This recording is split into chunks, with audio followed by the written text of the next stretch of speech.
마태복음 1장 18절에서 25절까지입니다. 이 시간 다 같이 자리에서 일어나셔서 여러분이 가진 성경을 직접 찾아서 펴서 함께 하나님 말씀 봉독하겠습니다. 신약 마태복음 1장 18절에서 25절까지의 말씀입니다. 이 시간 우리 한 절씩 번갈아 가면서 교독할 때 살아계신 하나님의 음성으로 들으시길 바랍니다. 예수 그리스도의 나심은 이러하니라. 그의 어머니 마리아가 요셉과 약혼하고 동거하기 전에 성령으로 잉태된 것이 나타났더니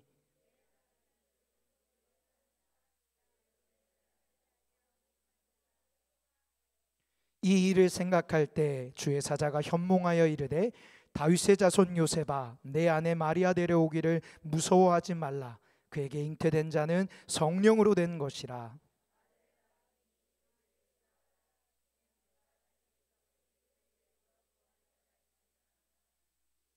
이 모든 일이 된 것은 주께서 선지자로 하신 말씀을 이루려 하심이니 이르시되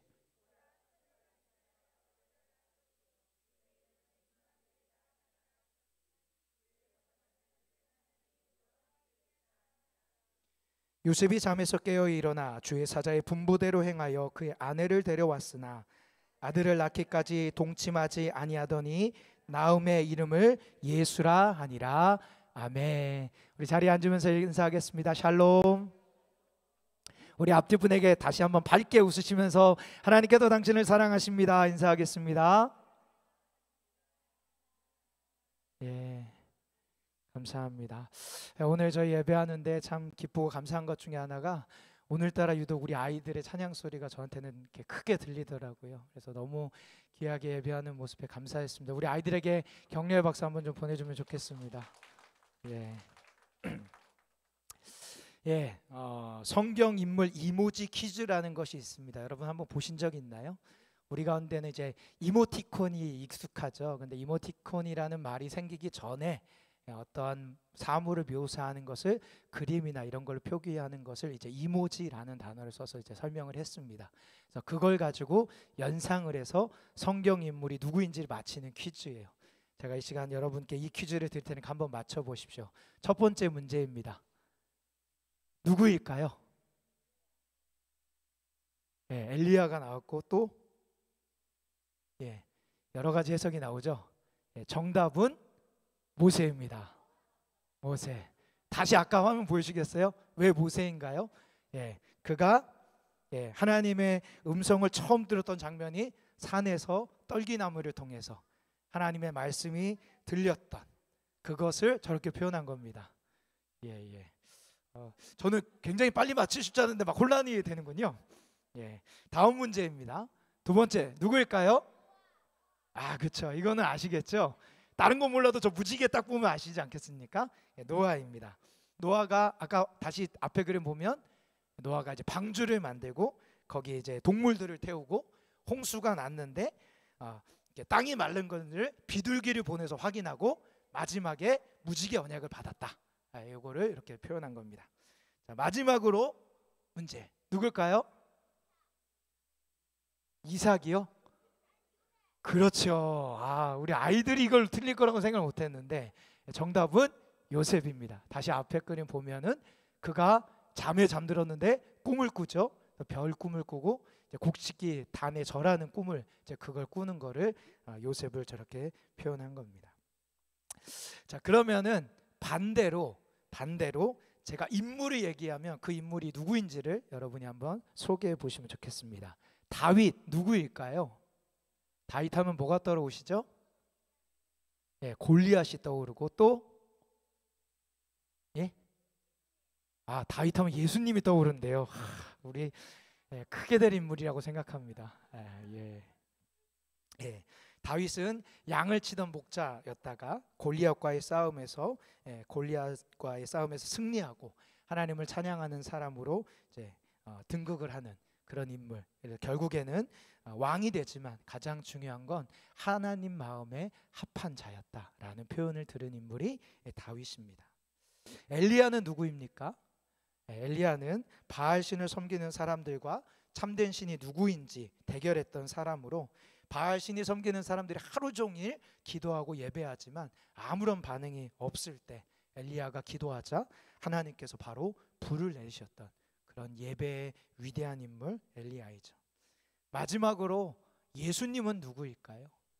지난주 제가 설교로 예수님이 누구인지를 알려주셨는데 여러분 세 가지를 얘기했는데 기억하시죠? 첫 번째 뭐라고요? 아무도 기억이 안 나죠. 왕으로 오셨고 다윗의 자손으로 오셨고 죄와 우리의 상처를 짊어지기에 오신 분이 예수 그리스도와 그것이 족보에 담긴 예수님이다 라는 이야기를 여러분에게 나눴습니다. 예수님이요 자기가 누구인지 사람들이 아는 것을 관심을 가지셨어요. 그래서 어느 날 제자들에게 이렇게 질문하시죠. 야, 사람들이 나를 누구라 하느냐? 제자들이 얘기하죠. 선지자 혹은 엘리야 혹은 여러 명이라고 얘기를 합니다.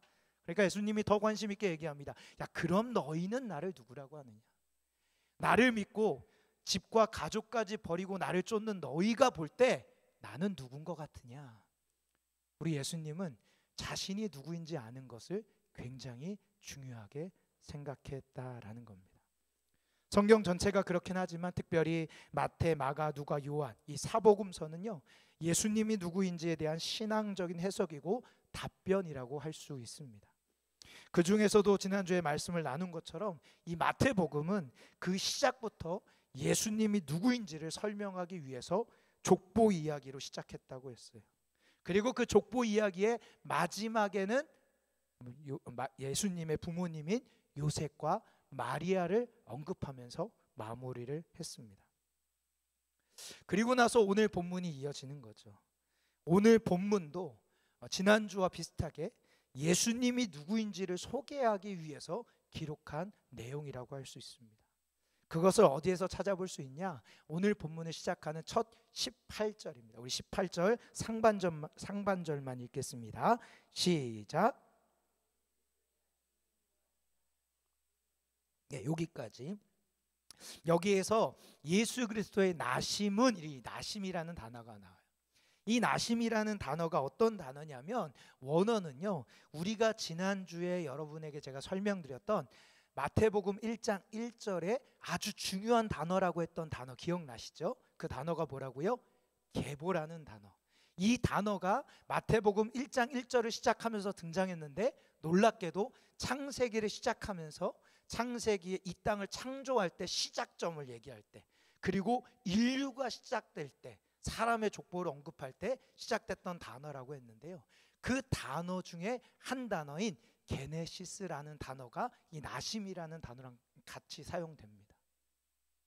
그러니까 마태복음 1장 1장에 계보라는 단어를 통해 예수님이 새로운 하나님의 나라와 백성이 시작되는 것을 예수를 통해서 시작된다라고 선포하면서 그 예수가 누구인지 족보로 설명했다면 오늘 본문을 시작하는 28절에 이 나심이라는 단어, 게네시스라는 단어를 사용함으로 새로운 하나님 나라와 백성들을 세울 예수님의 시작이 어떻게 시작되는지를 선포하는 거예요.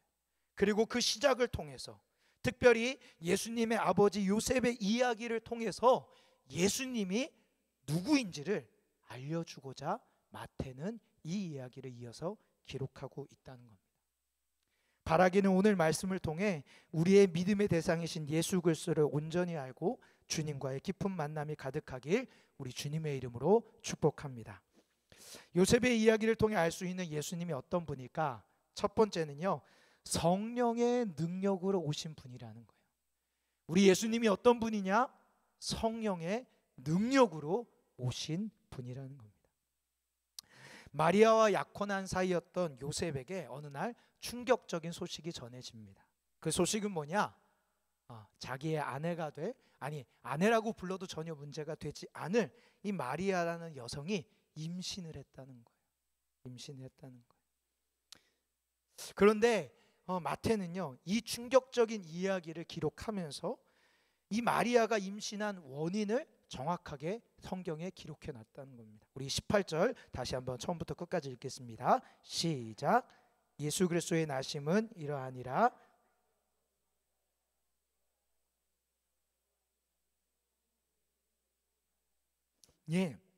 마태가 이 마리아의 임신 사건을 기록하면서 정확하게 언급하는데 뭐라고 얘기하냐? 성령으로 잉태된 것이다 라고 이야기하고 있습니다. 마리아가 아기 예수님을 잉태하게 된 이유는 성령의 능력으로 이루어진 일이라는 거죠. 이 사실을 한 번이 아니라 더 강조하기 위해서 이 이야기 끝반부에 천사의 입을 통해서도 이야기합니다. 20절, 오늘 본문 20절도 읽겠습니다. 시작. 이 일을 생각할 때 주의 사자가 현몽하여 이르되 다윗의 자손 요셉아 내 아내 마리아 데려오기를 무서워하지 말라. 그에게 잉태된 자는 성령으로 된 것이다. 성령으로 된 것이다. 마태가 기록한 것만이 아니라 하나님이 보낸 천사도 이를 동일하게 증거하는데 마리아가 임신한 것은 성령으로 된 것이다. 예수님께서 처녀인 마리아를 통해 태어나실 수 있었던 것은요, 사람의 능력으로 된 것이 아니라 오직 성령의 능력으로 이루어진 것이라는 것을 오늘 이야기 속에서 강조하고 있습니다. 지난주에 마태복음의 시작은 창세기 온 시장의 시작과 온 인류의 시작과 동일한 표현으로 시작한다고 말씀을 전했습니다. 그런데요, 오늘 이번 주에 제가 이 말씀을 준비하면서 놀랍게도 그 온 세상의 첫 시작과 온 인류의 첫 시작도 누구의 능력으로 이루어진 걸까요? 성령의 능력으로 이루어졌다라는 것을 발견하게 됩니다. 우리 말씀을 한번 읽겠습니다. 창세기 1장 1절에 있어요. 화면 보고 읽겠습니다. 시작. 태초에 하나님이 천지를 창조하시니라. 땅이 혼돈하고 공허하며 흑암이 깊음 위에 있고 하나님의 영은 하나님께서 아무것도 없는 이 땅을 창조하실 때 혼돈과 공허와 흑암만 가득한 이곳에 하나님이 놀랍게서 새로운 세상, 그 세상을 시작하실 때 하나님의 영이 운행하심으로 하셨다라고 말씀하고 있죠. 또 온 인류의 시작, 사람의 시작을 할 때도 성령님이 역사하십니다. 창세기 2장 7절 시작. 여호와 하나님이 땅의 흙으로 사람을 지으시고 생기를 그 코에 불어넣으시니 사람이 하나님께서 사람을 창조하실 때 흙으로 지으신 다음에 그가 살아나게 할 때 그 코에 뭘 불어넣었다고요? 생기를 불어넣었다고요. 이 생기의 히브리어 원어가 뭐예요? 숨, 호흡, 성령을 뜻하는 루하흐라는 단어를 사용하는 거예요. 그래서 이 이름으로 태어난 아이가 저희 둘째 딸입니다. 루하, 그 이름의 뜻은 루하흐를 따온 거예요. 흙이었던 사람이 호흡을 할 수 있고 살아 움직일 수 있는 근거는 누구로부터 시작된다? 성령의 능력으로부터. 여러분, 오늘 아침에 깨어 호흡하고 이 교회에 올 수 있던 것은 우리의 능력이 아니라 누구의 능력이라고요? 성령의 능력이라는 거죠. 생명이 없던 이 세상에 생명을 불어넣어 창조하신 것은 성령의 능력이었고, 그저 흙덩이 불과했던 사람에게 생명을 불어넣어 창조하신 것도 성령의 능력이었습니다. 이 성령의 능력으로 우리 예수님께서는 인간의 몸으로 이 땅에 오실 수 있던 것이죠. 그런데 성도 여러분, 우리 예수님은 이 땅에 오실 때만 성령의 능력을 의지하셨을까요? 이 땅에 오시는 이때만 성령의 능력을 힘입어서 오셨을까요? 아니요, 그렇지 않다는 거예요. 예수님께서 탄생할 때 성령의 능력으로 잉태됐다라는 말은 단순히 이 한 사건만을 상징적으로 얘기하는 게 아니라 이 성령의 능력으로 이 땅에 오신 예수님이 앞으로 사역하는 모든 순간에, 그리고 심지어는 그 모든 사역을 마치고 다시금 하나님 보좌의 우편에 올라가서 자신을 다시금 오실 걸 기다리는 하나님의 백성들에게까지도 이 성령의 능력을 전해주기 위함이라는 사실을 내포하고 있는 고백이라는 거예요. 예수님은요, 이 땅에 살아가시는 모든 순간 성령의 능력만을 의지하며 사셨습니다. 그래서 그분의 공생의 첫 사역의 시작을 마태는 이렇게 표현해요. 마태복음 3장 16절 읽겠습니다. 시작.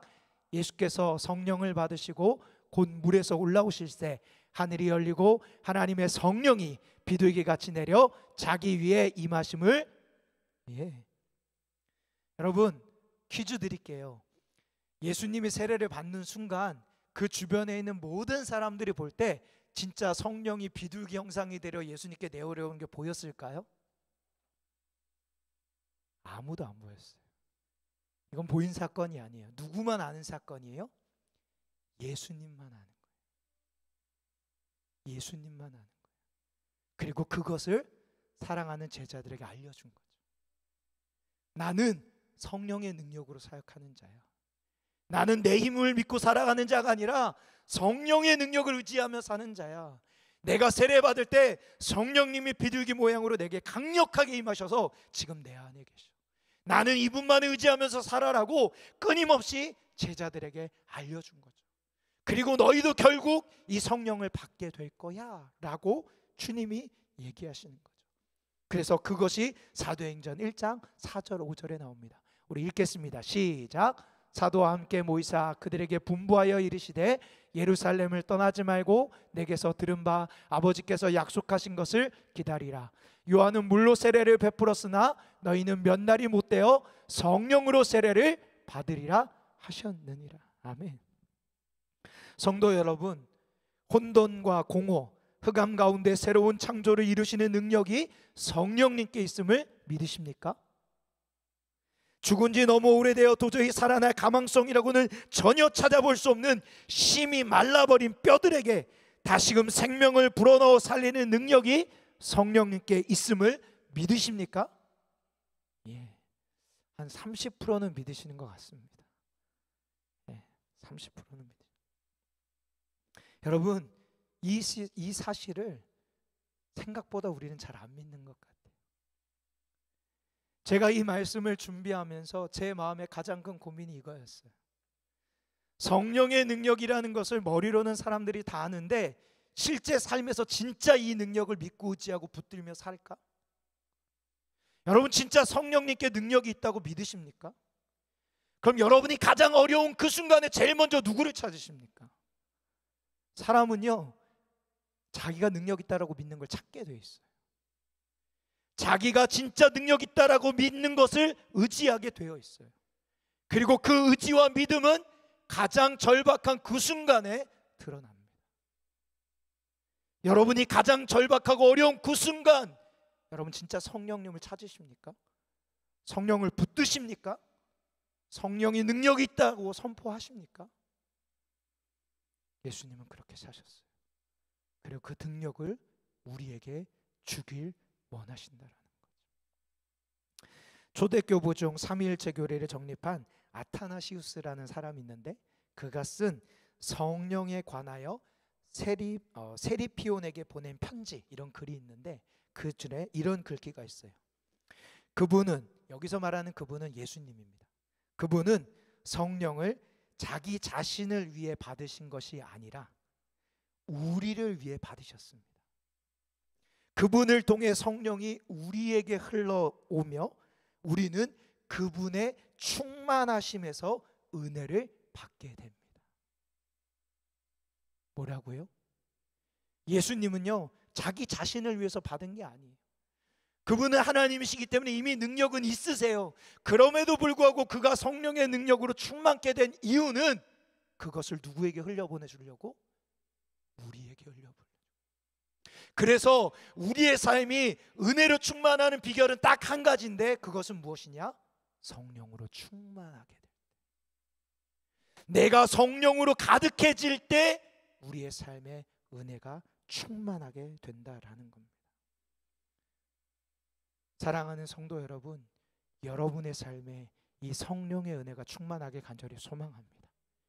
여러분의 삶에 성령의 능력이 충만하게 되길 바랍니다. 그러려면요, 여러분, 우리에게 어떤 것이 필요할까? 그것을 보여주는 인물이 있습니다. 사도 베드로와 요한이. 사도 베드로와 요한이 성전 미문에 앉아있는 안준뱅이를 치유하고 일으킬 때 그가 무엇이라고 고백했는지를 기억해야 됩니다. 사도행전 3장 6절입니다. 시작. 베드로가 이르되 은과 금은 내게 없거니와 내게 있는 이것을 내게 주노니.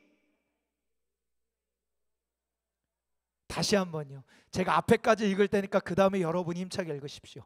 베드로가 이르되 은과 금은 내게 없거니와 내게 있는 이것을 내게 주노니. 시작. 아멘. 여러분 옆 사람에게 얘기해 주세요. 시작.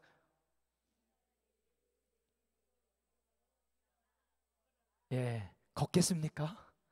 걷겠습니까? 예. 여러분, 이 제자들의 말이 중요한 게요, 은과 금은 내게 없거니와, 이 말은 내가 은과 금이 없다라는 말이기도 하지만 그것이 내게 중요하지 않다는 거예요. 그게 내 인생을 결정짓는 것이 아니라는 겁니다. 돈이 내 인생의 행복을 주장하는 것이 아니라는 것이고, 돈이 내 인생의 구원을 주는 것이 아니라는 것이에요.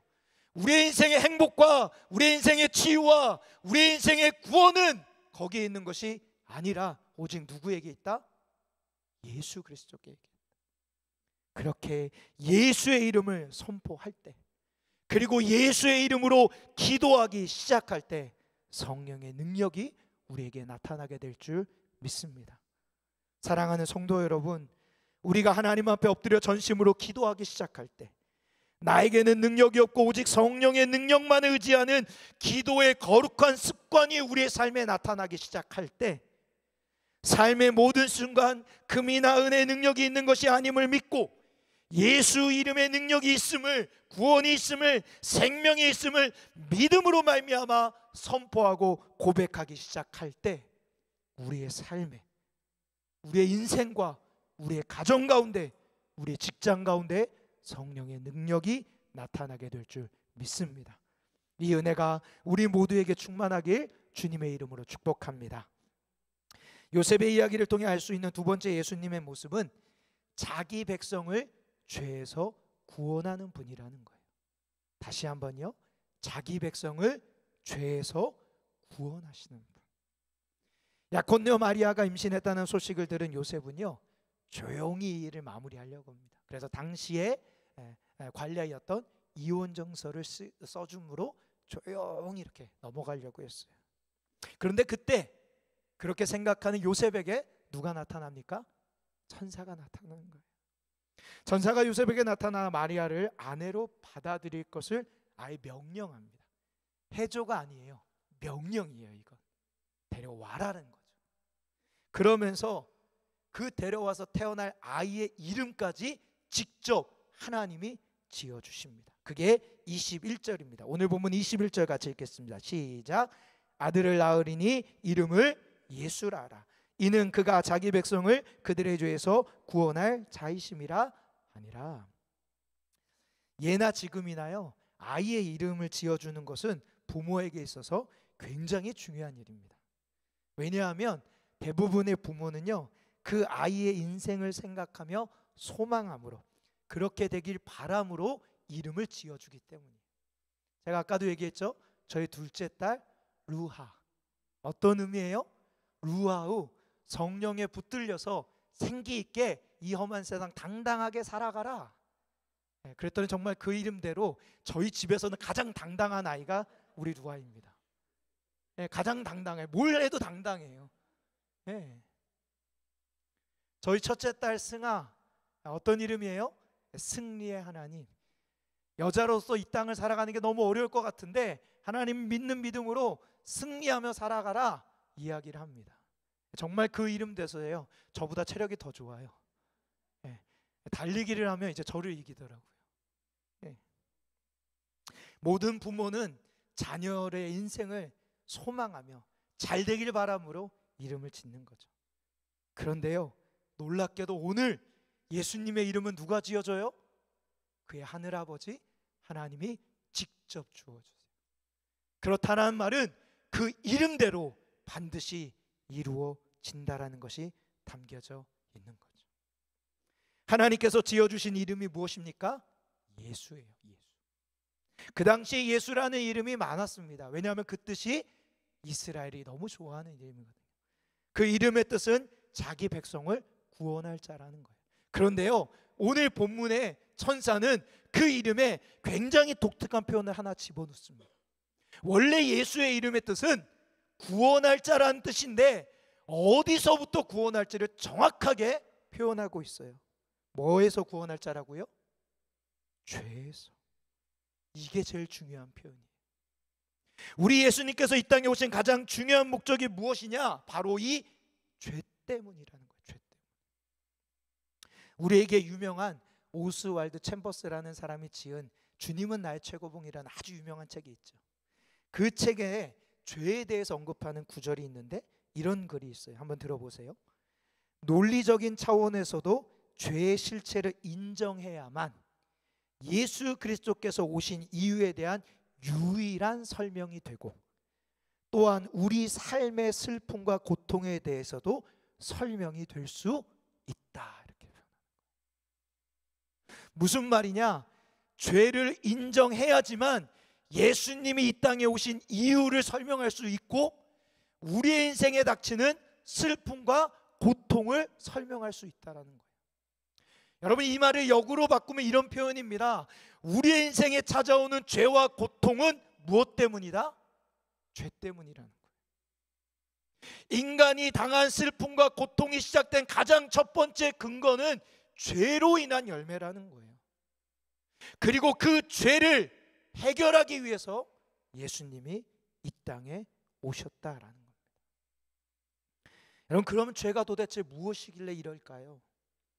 성경에서 죄를 언급할 때 사용하는 단어는요, 이런 뜻이 있습니다. 관역에서 벗어나다, 빗나가다. 하나님을 향한 우리의 방향이 틀어져서 다른 곳으로 향하는 모든 것은 다 죄라는 거예요. 죄라는 겁니다. 제가 이 말이요, 확 와닿은 순간이 있어요. 뭐냐? 저희 둘째 딸이 저에게 달려오지 않고 다른 사람에게 달려갈 때 제일 속상하더라고요. 저희 승아가 아주 어렸을 때인데 자다가 깨가지고요, 제가 열심히 달랬는데 울음을 안 멈추다가 엄마 품에 안기니까 바로 울음을 그치는데 그날 제가 한숨도 못 잤어요. 예. 하나님의 형상으로 지어진 우리가 하나님을 향한 방향에서 틀어지는 거, 그게 죄예요. 하나님만을 예배하는 우리가 다른 것을 예배하는 거 죄입니다. 하나님만을 의지해야 되는 우리가 다른 것을 의지하는 거, 그거 죄라는 거예요. 하나님만으로 만족해야 되는 우리가 다른 것으로 만족하는 거, 그거 죄고요. 하나님의 인정을 구하고 하나님께만 충성해야 되는 우리가 다른 것에 인정을 구하고 다른 것에 충성하는 거, 그게 곧 죄라는 거예요. 그래서 사도 요한은요, 아담과 하와가 범죄한 모습을 떠올리면서 죄에 대해서 이렇게 말합니다. 요한일서 2장 16절의 말씀입니다. 제가 읽어드릴게요. 이는 세상에 있는 모든 것이 육신의 정욕과 안목의 정욕과 이생의 자랑이니 다 아버지께로부터 온 것이 아니요 세상으로부터 온 것이니라. 우리 안에 하나님이 없는 상태로 드러나는 것을 세 가지로 얘기하는데 뭐예요? 첫 번째는 육신의 정욕, 그 다음에 안목의 정욕, 마지막에 이생의 자랑. 여러분, 여러분이 무엇인가를 선택할 때 그것을 선택하는 진짜 여러분의 마음의 동기가 무엇인지 살펴볼 때 이것에 걸리면 그것은 죄가 됩니다. 반드시 기억하십시오. 겉으로 보일 때 아무 문제가 없는 것처럼 보인다고 할지라도 그 마음의 동기가 이 세 가지, 육신의 정욕, 안목의 정욕, 이생의 자랑에 걸리면 그것은 하나님 앞에 죄가 된다는 거예요. 손봉호 교수가 쓴 책 나는 누구인가에 이 시대를 향해서 던지는 아주 중요한 메시지가 있어요. 화면에 보면 제가 읽어드릴 텐데 한번 눈으로 따라와 보십시오. 자신과 사회의 모든 문제를 스스로 해결할 수 있다고 생각하고 하나님을 우습게 본 현대인이 과거 어느 때보다 더 큰 문제에 봉착해 있고, 그 모든 문제가 근본적으로 하나님을 우습게 보는 태도, 즉 죄의 결과임을 인정해야 한다면 현대인도 그 죄를 용서받지 않으면 안 될 것이다. 뭐라고 얘기해요? 하나님을 우습게 보는 태도, 그것이 죄의 결과라는 겁니다. 그러면서 그 다음에 이렇게 이어서 그는 얘기합니다. 과학적 사고에 지배당한 현대인들은 이런 신화 같은 이야기, 예수님의 탄생 이야기가 그냥 신화 같은 이야기라는 거예요. 그래서 받아들이기가 매우 어렵겠지만 그것을 받아들이기 어렵게 만든 현대인의 그 뭐라고요?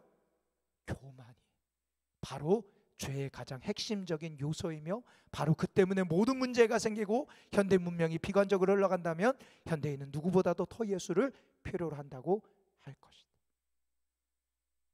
여러분, 오늘날 이 시대의 사람들이 하나님 앞에 교만하다는 거예요.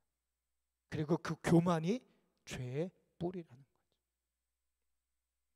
성도 여러분, 우리 그리스도인들이 믿음의 삶을 살아갈 때 가장 치열한 싸움이 있다면 그것은 분명 이 죄와의 싸움이에요. 그래서 히브리서 저자가 이렇게 말합니다. 히브리서 3장 13절 세 번역인데 제가 읽어드리겠습니다. 오늘이라고 하는 그날 서로 권면하여 아무도 죄의 유혹에 빠져 완고하게 되지 않도록 하십시오. 뭐예요? 오늘이라고 하는 그날 매일매일 우리에게 뭐가 찾아오는 거예요? 죄의 유혹이 찾아오는 거예요. 끊임없이 죄의 유혹은 찾아오는 거예요. 그러니까 매일매일 깨어서 서로를 권면하면서 이 죄의 유혹에 넘어가지 않도록 애쓰라고 히브리서 저자가 권면하고 있다는 겁니다. 17세기 영국 청교도 시대에 유명했던 개혁주의 목사님 중에 존 오웬 목사님 계세요. 이분이요, 이 죄에 대한 영적인 통찰력을 가지고 책을 썼는데 그 책에 죄의 아주 무시무시한 속성을 이렇게 표현합니다. 죄는 계속 최대치를 향해 간다. 여러분요, 죄는요 절대 줄어들지 않는다는 거예요. 날이 가면 갈수록 죄는 최저가 아니라 어디? 최대치. 가장 극악한 죄로 점점 나아간다는 거예요. 그러니까요, 죄는 자동적으로 줄어들지 않습니다. 그냥 내버려두면 사라지지 않아요. 죄는 싸워서 없애지 않으면 죄는 무궁무진하게 자라가는 속성이 있다는 겁니다. 사랑하는 성도 여러분, 이 죄의 문제를 해결하기 위해 누가 오셨다고요? 예수님이 오셨다. 예수 그리스도의 십자가의 보혈과 성령의 능력으로만 이 죄를 이길 수 있다라는 거예요. 그래서 사단은요, 끊임없이 우리를 속입니다. 죄가 아닌 것처럼 포장하거나 죄를 인식할 때는 죄의 뿌리는 모르게 하고 겉으로 드러난 조그만 죄만은 언급하는 그런 속임을 하는 거예요. 크리스찬 연예인 중에 션이라는 인물인데 그가 이런 말을 하더라고요. 오늘날 사람들에게 이런 말을 많이 한다. 야, 행복하면 돼, 즐기면 돼, 네가 중요하잖아, 이렇게만 얘기한다는 거예요.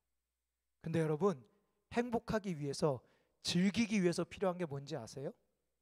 노력이 필요하고요, 어려운 순간 포기하지 않고 도전해야지 즐기는 지경에까지 이르러요. 저희 아이들을요, 제가 기타를 가르치고 있잖아요. 어제 제가 숙제 검사로 집에서 기타를 연주해서 노래를 불러서 녹음을 해서 제가 보내라고 했거든요. 듣다가 제가 감동을 받았어요. 저희 아이들이 너무 잘 치는 거예요. 또 집사님, 그 부모 되는 집사님이 또 센스 있게 스승을 잘 맞다고 이렇게 또 저한테 답을 남겨줘요. 얼마나 감사하든지. 예. 근데 이렇게 치기까지 어떤 일이 벌어졌을까요? 첫날요, 기타 잡는데 손가락이 아파가지고 징징대요. 아파요. 안 하면 안 돼요. 그만하면 안 돼요. 적당히 하면 돼요.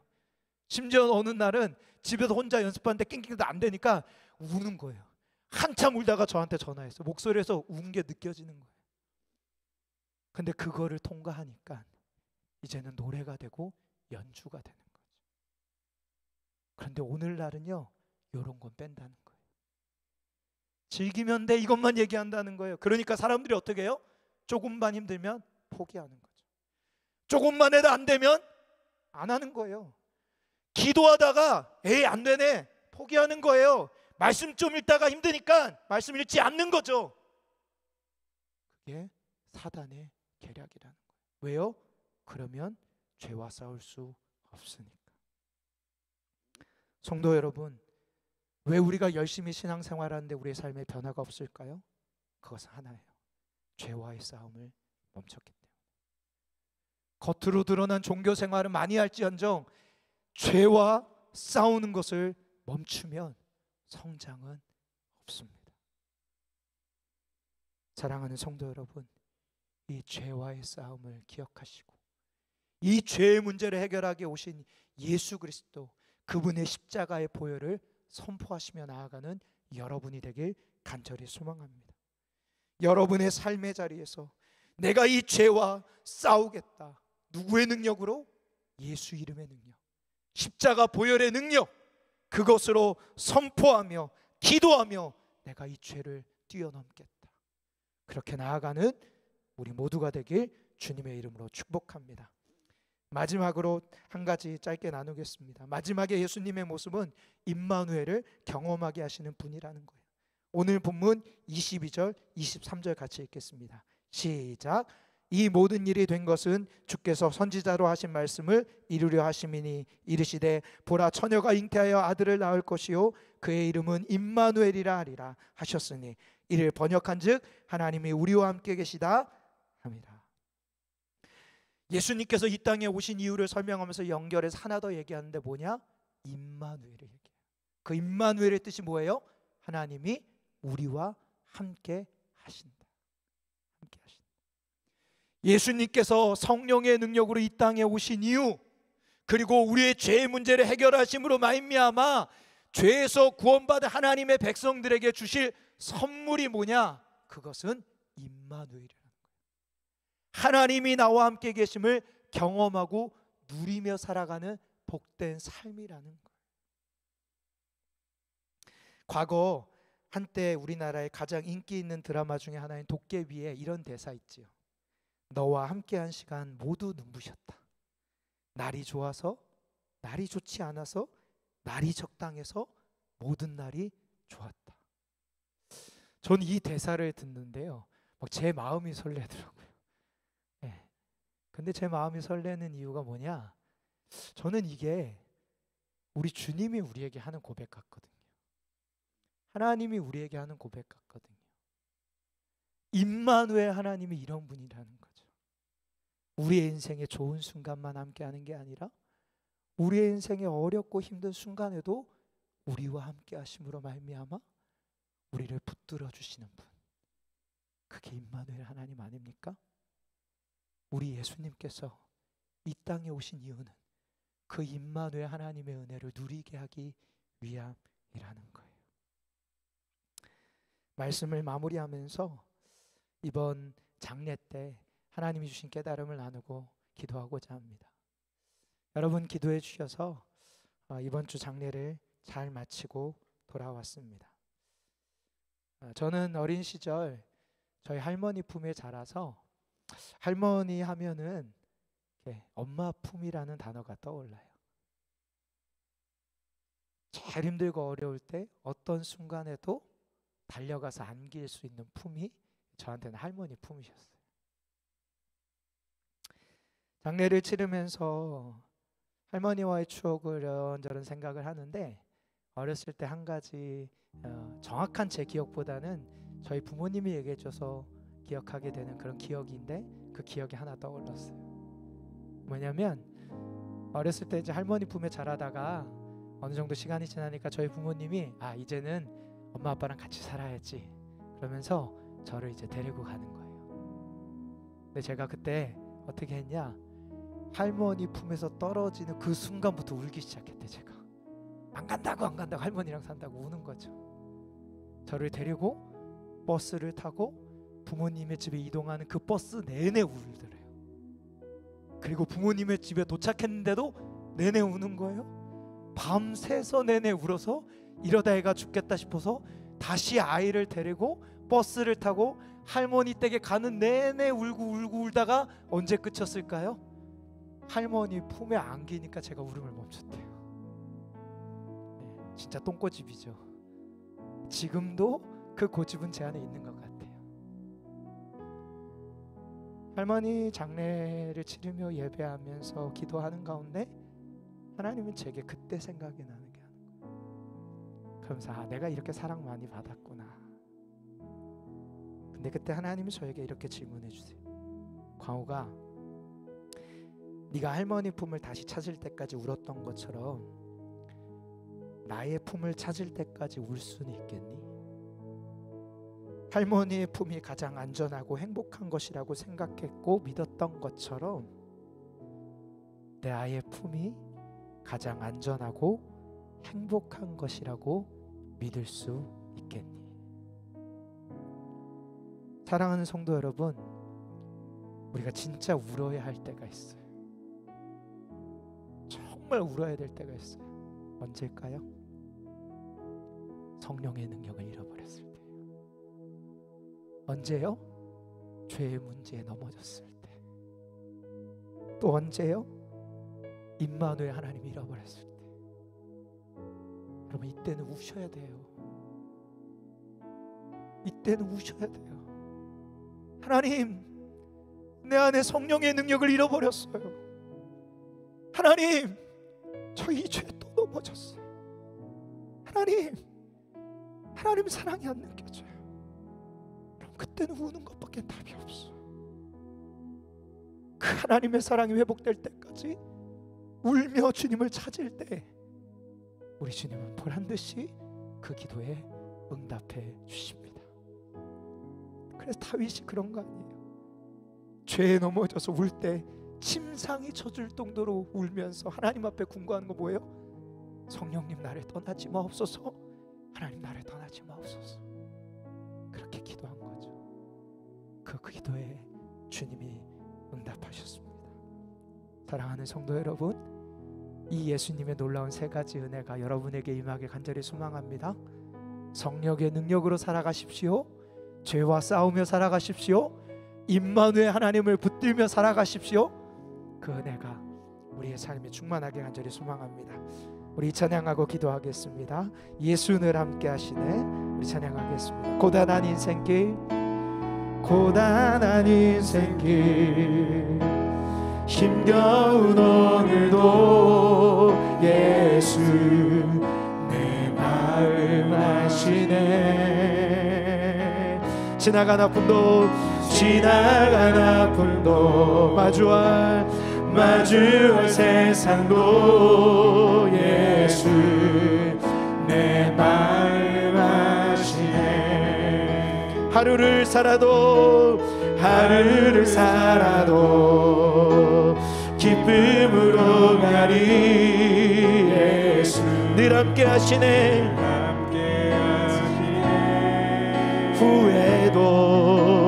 후회도 염려도 온전히 맡기니 아멘. 예수 늘 함께 하시네. 믿음의 눈 들어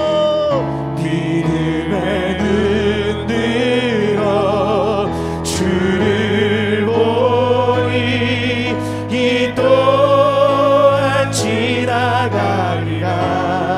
주어진 내 삶에 시간 속에 주의 뜻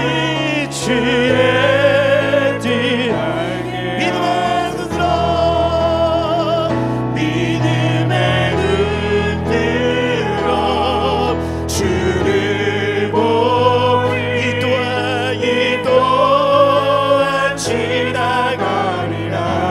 주어진 내 삶에 시간 속에 주의 뜻 알게 하소서. 우리 시간 같이 함께 기도하겠습니다. 말씀을 들으면서 여러분 성령님이 여러분의 깨닫게 하시는 그거 붙잡고 기도하세요.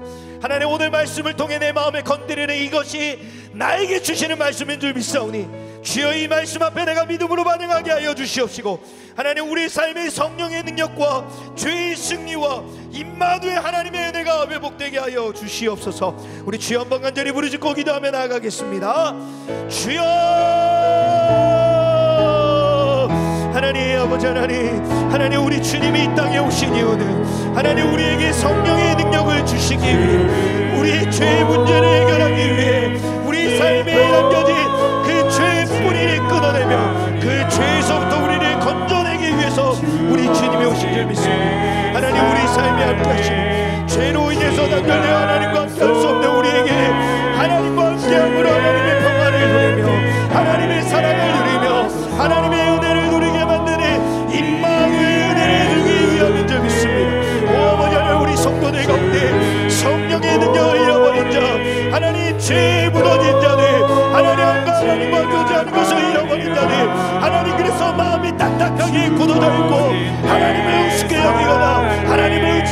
우리의 각박하고 아버지 굳어진 마음들이 기경되어짐으로 말미암아 하나님 구하며 하나님을 바라보게 하여 주옵소서. 십자가 예수의 보혈의 능력으로 말미암아 하나님 우리의 영이, 우리 죽어진 영이 레바나바르게리니 하나님 우리 안에 죽어진 그 영들이 다시금 살아나게 하여 주시옵시고 하나님 만에 버티며 나아갈 수 있는 이 놀라운 은혜가 하나님 우리에게 부어지는 자리가 될 수 있도록 성령님 강권적으로 역사하여 주시옵시고 우리를 다스려 주시옵소서. 하나님 우리의 영혼의 눈물이 회복되기 원합니다. 하나님 성령의 능력을 잃어버리고 죄가 흔들 무너지고 하나님의 임재를 잃어버린 영혼들이 주님 앞에 눈물을 회복하여서 하나님을 찾으며 나아갈 수 있도록 성령 하나님을 붙잡아 주시옵시고 역사하여 주시옵소서. 하나님 우리에게 주님이 이 땅에 오신 이유는 우리에게 성령의 능력을 주시기 위함이고 우리의 모든 슬픔과 고통의 시작점이었던 그 죄의 문제를 해결하기 위함이시며 죄로 인해 하나님과 떨어져서 다시금 하나님과 함께 할 수 없는 우리가 하나님의 영광 안에 들어가 그 영광을 맛보며 주님의 평안을 힘입어 살아갈 수 있게 하기 위함인 줄 오늘 말씀을 통해서 깨닫게 하심에 감사합니다. 하나님 그러나 안타깝게도 하나님 우리의 심령이 무감각해져 있고 무너져 있고 하나님 죽어 있어서 하나님의 이야기를 하는데 감동이 없고